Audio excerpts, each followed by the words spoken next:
क्या केंद्र की मोदी सरकार और बीजेपी को बदनाम करने की साजिश हो रही है? क्या कांग्रेस और लेफ्ट समेत विपक्षी पार्टियां पीएम मोदी के खिलाफ गलत नैरेटिव सेट करने में लगी हैं? और क्या इस काम के लिए विदेशी ताकतों की मदद ली जा रही है? ये सवाल इसलिए क्योंकि आज बीजेपी ने मीडिया के सामने आकर कांग्रेस समेत पूरे विपक्ष पर यह गंभीर आरोप लगाया है और उन्हें सवालों के कटघरे में खड़ा किया है। बीजेपी की तरफ से प्रवक्ता संबित पात्रा ने आज एक प्रेस कॉन्फ्रेंस की। इसमें उन्होंने कांग्रेस और राहुल गांधी को निशाने पर लिया, साथ ही लेफ्ट के नेताओं पर भी आरोप लगाया। उन्होंने कहा कि इनकी social media team PM Modi और देश को अपमानित करने में कोई कसर नहीं छोड़ रही।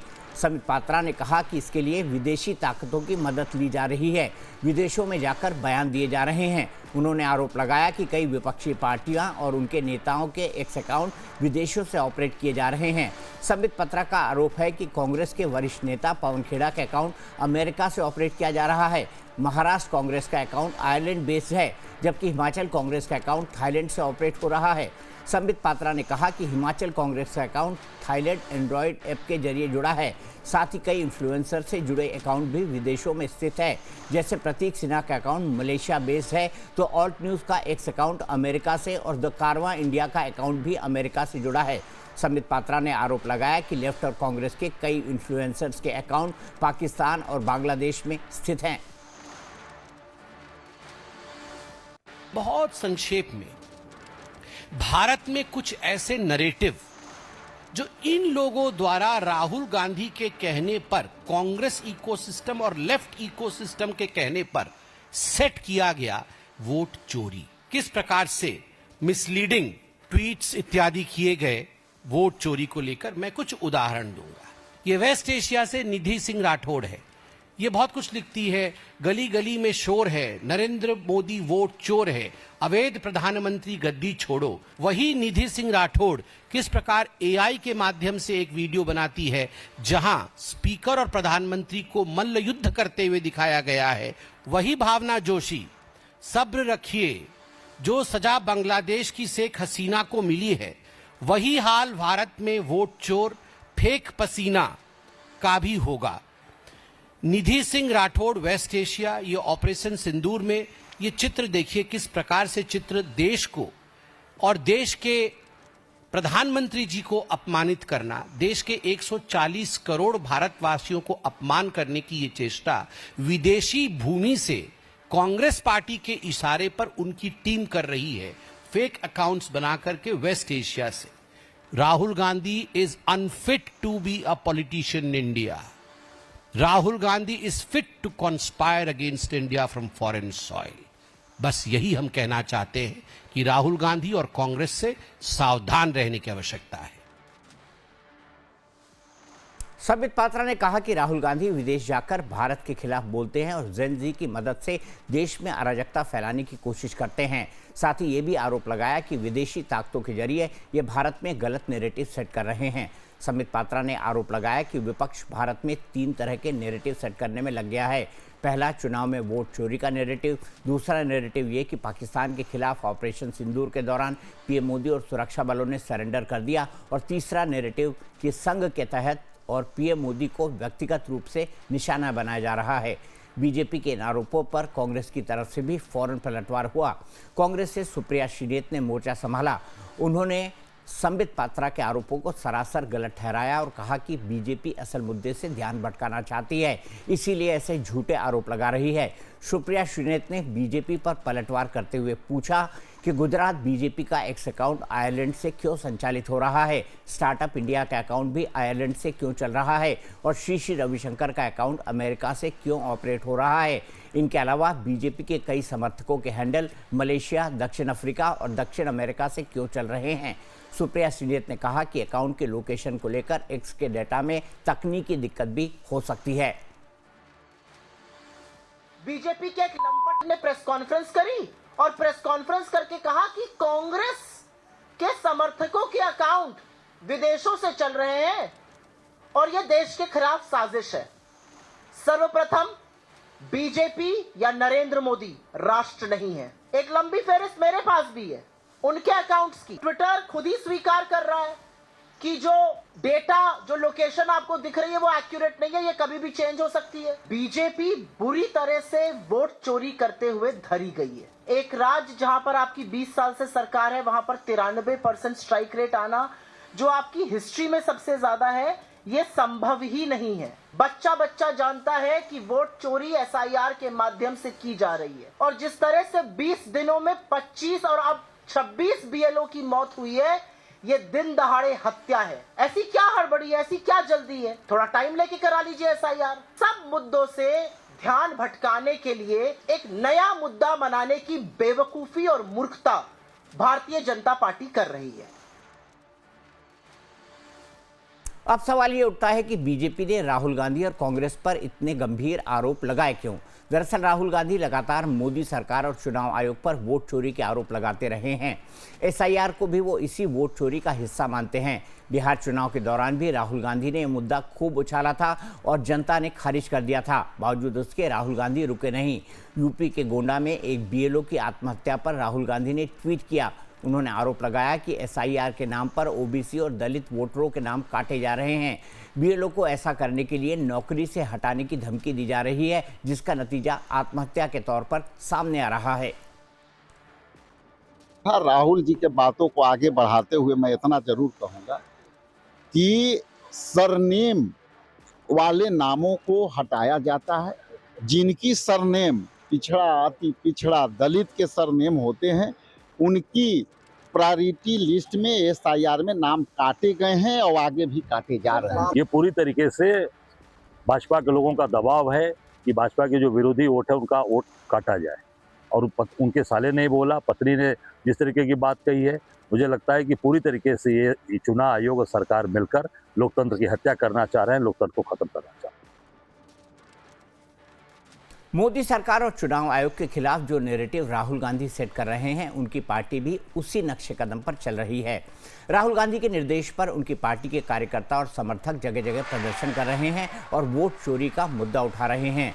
लखनऊ से भोपाल तक यूथ कांग्रेस के कार्यकर्ता आज सड़क पर उतरकर उन्होंने खूब हंगामा किया और वोट चोर गद्दी चोर के नारे के साथ इन कार्यकर्ताओं ने चुनाव आयोग के दफ्तर पहुंचने की कोशिश की और जब पुलिस ने बैरिकेड लगाकर रोका तो हंगामा खड़ा कर दिया। भीड़ को काबू करने के लिए पुलिस को वाटर कैनन का इस्तेमाल करना पड़ा। सवाल है कि क्या राहुल गांधी और उनकी पार्टी इसी नैरेटिव के सहारे मोदी सरकार को घेरना चाहती है, और क्या इसके लिए विदेशी मदद ली जा रही है? बीजेपी ने इसे लेकर कांग्रेस पर जोरदार पलटवार किया है। जहां तक एसआईआर का संबंध है, एसआईआर तो बहुत अच्छे से बिहार में लागू हुआ और जिन राज्य में हो रहा है उस राज्य में कोई दिक्कत नहीं आ रही है। इसमें जो वैलिड बोनाफाइड वोटर हैं उन सब के नाम दर्ज होंगे। जो स्वर्ग में चले गए, जन्नत में चले गए, उनके नाम कटेंगे। जिनका पलायन हो गया उनके नाम कटेंगे और बांग्लादेशी घुसपैठियों के नाम कटेंगे। ये राहुल गांधी असल बांग्लादेशी घुसपैठियों के नाम कटने से कुछ ज्यादा ही चिंतित रहते हैं। सुप्रीम कोर्ट ने आज कह दिया कि बिहार में जो ये नैरेटिव गढ़ा जाता था कि करोड़ों वोट डिलीट होंगे, एसआईआर आएगा, मास डिलीशन हो जाएगा, पूरे एसआईआर की सुनवाई की गई बिहार की, और उसमें एक शिकायत, एक अपील कांग्रेस के और आरजेडी के बीएलए दर्ज नहीं करवा पाए, उल्टा फेक एफिडेविट दे रहे थे। ये अंदरूनी लड़ाई और कमजोरी का मामला था, पर राहुल को बचाना है, इसलिए एसआईआर बहाना है, इलेक्शन कमीशन पर निशाना है।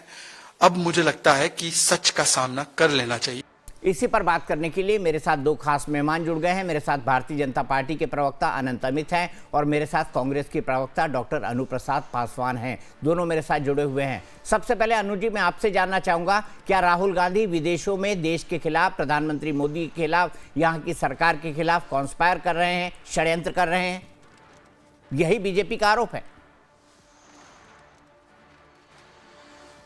देखिए दीपक जी, पहली बात तो मैं ये बोलना चाहूंगी कि बीजेपी और बीजेपी के लोग, बीजेपी के नेता ना तो कोई राष्ट्र की बात कर सकते हैं और ना ही राष्ट्र के हित में काम कर सकते हैं। और रही बात माननीय राहुल गांधी जी सिर्फ और सिर्फ देश हित की बात कर रहे हैं और वो लगातार एसआईआर को लेकर मुद्दा बना रहे हैं, उठा रहे हैं, क्योंकि उसकी गंभीरता ही उतनी है जितनी आज आपके और हमारे सामने दिख रही है।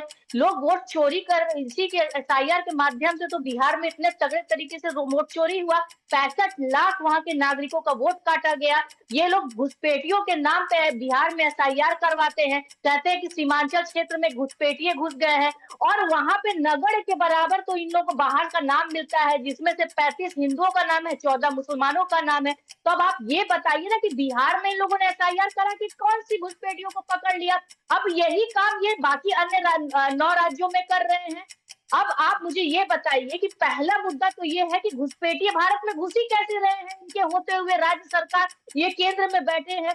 दूसरा कि बिहार में अगर इन लोगों ने एसआईआर कराया तो 65 लाख जो वहां के मूल नागरिक थे उनका वोट कैसे कट गया, इसका जवाब चुनाव आयोग कब देगा कि वो 65 लाख वोट कटे तो कटे कैसे और किस आधार पर वो वोट काटे गए। अरे अनु जी, ये तमाम बातें तो सुप्रीम कोर्ट के सामने आ चुकी है ना। इन तमाम बातों का खुलासा चुनाव आयोग सुप्रीम कोर्ट के सामने कर चुका है, लेकिन आपने मेरे मूल सवाल का जवाब नहीं दिया। मैंने आपसे पूछा था क्या राहुल गांधी भारत में भारत के खिलाफ, भारत के प्रधानमंत्री के खिलाफ कोई षड्यंत्रबाजी कर रहे हैं, आप उस पर खामोश रही। लेकिन अनंत अमित जी, किस बात की षड्यंत्रबाजी? दीपक जी आप मुझे बताइए किस बात की षड्यंत्रबाजी? क्या ऐसे कोई भी शब्द इस बात का, आप बार बार राहुल गांधी तो सिर्फ एक ही बात की बात करते हैं कि भाई हम एसआईआर की बात, वोट चोरी की हम बात कर रहे हैं। ठीक है, आप कह रही है वोट चोर गद्दी छोड़, ये नैरेटिव विदेशों से फैलाया जा रहा है, ये आरोप है। अनंत अमित जी यही आरोप लगाया ना आपने। भाजपा अपनी आंखों का चश्मा साफ कर ले। तौर पे दीपक जी, जिस तरीके से माननीय राहुल गांधी जी एलओपी भारत के एलओपी हैं और जिस तरीके से आपने देखा होगा कि सीआरपीएफ जो इनकी सिक्योरिटी में लगे हुए हैं, उन्होंने सीआरपीएफ का डीजी को पत्र लिखा कि माननीय राहुल गांधी जी कब विदेश चले जाते हैं और क्यों जाते हैं और सुरक्षा में कभी छेद हो सकता है, तो उन्होंने भी लिखा। और बार बार जो माननीय राहुल गांधी जी पार्लियामेंट सेशन के बीच में भी विदेश में चले जाते हैं, तो भारतीय जनता पार्टी सड़क से लेकर सदन तक में कहती रहती है कि माननीय राहुल गांधी जी आप ये बताइए, आप जो षड्यंत्र कर रहे हैं, आप अपने चाचा जो सेम पित्रोदा के साथ जो मिलकर विदेश में सोरस के साथ जो मिलकर जो भारत के खिलाफ जो साजिश कर रहे हैं, कभी आपको सैन्य बल के ऊपर आपको कभी हम हमला करते तो आपको उसको प्रमाण चाहिए। पर जिस तरीके से अनुज जी आप बिहार की बात करें, बिहार में 46 लाख वोटर का जो नाम कटने की बात करें, आपके 90,000 बीएलओ बिहार में काम कर रहे थे, बीएलए। लेकिन कांग्रेस पार्टी ने क्या एक भी चुनाव आयोग को पत्र भेजा, एक भी कंप्लेन किया अपने लेटर हेड पे? एक भी कंप्लेन नहीं किया। यदि अनु जी बिहार में 40 लाख वोटर अगर कटे होते तो वोटर सड़क पे होते, लेकिन पूरे बिहार में 3 महीने के कार्यकाल में एक भी वोटर सड़क पर नहीं आया। ये कांग्रेस की हार थी। और आप जहां सीमांचल की बात कर रहे हैं, वहां पे तो 76% पोलिंग हुए, किशनगंज, कटिहार, पूर्णिया में। तो ये वोटर कौन थे? ये तो वोटर थे ना, ये बिहार के वोटर थे। आप ऐसा करके बिहार कर रही है, ये अपमान बिहार ने जिस तरीके से बर्दाश्त नहीं किया, ठीक है, आप तो गलत क्या, उसी तरीके से हमें लग रहा है कि और भी 12 राज्यों में जो एसआईआर का काम हो रहा है, एसआईआर बिहार हिंदुस्तान की मांग थी। और क्या बीएलओ की मौतें नहीं दिखाई दे रही है क्या? 20 दिन के अंदर 26 से ज्यादा बीएलओ ने अपनी जान दे दी है। उस पे आप नहीं कुछ कहेंगे क्या? चुनाव आयोग का उस पे कोई स्टेटमेंट आया? बीजेपी के लोगों का उस पे स्टेटमेंट आया? इतना एसआईआर के नाम पे आप लोगों ने दबाव बना दिया, इंसान को मशीन बना दिया आप लोगों ने कि उस तनाव में आके आज बीएलओ लगातार सुसाइड कर रहे हैं। लोग, उनके परिवार, क्या आप उनके परिवार को झूठा बोलेंगे क्या? गोंडा में विपिन यादव के परिवार, गोंडा में विपिन यादव जो बीएलओ थे, उन्होंने सुसाइड किया, उनका सुसाइड नोट मिला और उस पर उनके परिवार में उनके पिताजी ने कहा कि वहां के एसडीएम और बीडीओ ने उनको प्रताड़ित किया, उन पर लगातार यादव वर्ग का वोट काटने का दबाव बनाया, जिसके तहत उन्होंने सुसाइड किया है। क्या इसको आप नकार देंगे? क्या आप कहेंगे कि वो जो पीड़ित परिवार वो झूठ बोल रहा है, उसकी पत्नी झूठ बोल रही है, उसका भाई झूठ बोल रहा है? आप लोग कैसी बात करते हैं? कितनी, अरे कुछ तो संवेदनशीलता दिखाइए। ठीक है अनंत अमित जी, अनु पासवान जी, आपने लॉजिकल बात उठाई है, मैं उसका जवाब ले लेता हूं। अनंत अमित जी, एक के ऊपर एक ना बोलिए, आपकी आवाज बिल्कुल नहीं जा रही थी क्योंकि आप लोग डिजिटली जुड़े हुए हैं और जब एक के ऊपर एक बोलते हैं तो आपकी आवाज नहीं जाती है। प्लीज इस तकनीकी दिक्कत को समझिए। मैं आपसे जानना चाहता हूं, बीएलओ की मौत, इन पर चुनाव आयोग क्यों खामोश है, आप लोग क्यों खामोश है? देखिए दीपक जी, जो बीएलओ की मौत हुई है, आपने पश्चिम बंगाल की बात की, मध्य प्रदेश की बात की, निश्चित तौर पे मौतें हुई हैं, लेकिन एक भी मौत उस तरीके से एसआईआर के दबाव में मौत का कोई भी अभी तक प्रमाण नहीं मिला है जो बंगाल में मौत। हमने हमने बताया अन्नू जी हमें बोल लेने दीजिए, हमारे अन्नू जी अन्नू जी रुक जाइए प्लीज, अन्नू प्लीज रुक जाइए, अन्नू जी प्लीज रुक जाइए। मैंने आपको समझाया दिक्कत, आपकी आवाज नहीं पहुंचती है। अन्नू जी मैं आपको डाउन नहीं करना चाहता, प्लीज रुक जाइए, उनको अपनी बात कंप्लीट कर लेने दीजिए ना, मैंने आपको पूरी बात कंप्लीट करने दी थी अपनी। अनंत अमित जी। अन्नू जी बेचैन भारत मत होइए, हमारी बात सुनिए।